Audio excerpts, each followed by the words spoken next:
So hello Internet, today I thought I'd talk about design, and specifically design in terms of these two picture frames.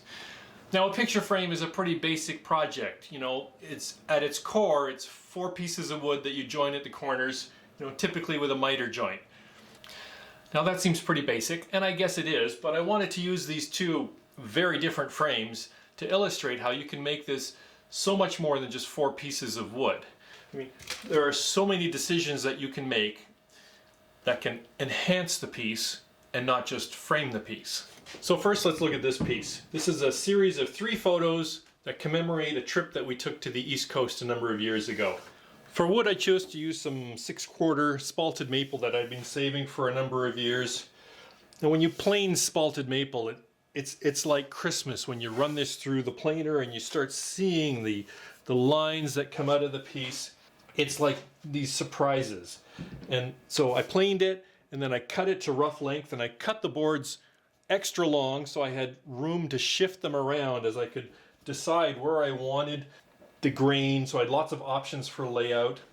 And so yeah, the next step is laying it out and positioning it, and with all this wild spalted grain, it's really kind of critical. And I hope it's kind of obvious. What I tried to do is work with color and motion. So like here at this corner of the frame, the spalting kind of gives it almost a charcoal sort of look. It's got sort of this blackish look to it, and I kept that together. But also the way the grain moves, I have a sort of an arching effect here. The grain kind of arches around. This is the top of the frame. It's got this sort of arching around look to it. And it helps to frame the piece. And the beauty of the spalting was so intense that I actually changed my mind about how I was going to proceed. I was first going to do your typical frame where you've got moldings and all of that. And with the spalting, I'm like, no, the spalting is just enough. So all I did was put some chamfers along the edge, and I just let the spalting take center stage. And you've noticed this little bit of black here. This is actually a frame within a frame, because I actually bought this because it was... This is a typical little picture frame I bought at Michael's or something like that, and that way I didn't have to pay for custom matting or any of that. This was and glass, it's all pretty cheap, but I mean it's pretty bland. But then you take it and you fit it inside this frame, and you got something like that. One last thing, these are 3-inch wide boards. It's a really large and heavy frame. I use dowels to reinforce the joints at the corners because I wasn't going to trust just to glue. Pocket holes or splines on the edge would also work, but with a big heavy frame like that, some sort of reinforcement is a good idea. Now this other frame was for a very different kind of artwork, which required a completely different approach to framing it. This is actually one of a set of 2 prints that my wife picked up in Kenya during one of those once-in-a-lifetime type trips. So these particular prints were very bright and busy, so I wanted a wood that was more understated. Spalted wood, for instance, would not be a good idea in this situation because it would compete with the picture. I chose to use cherry, selecting boards that were fairly straight-grained and regular in appearance.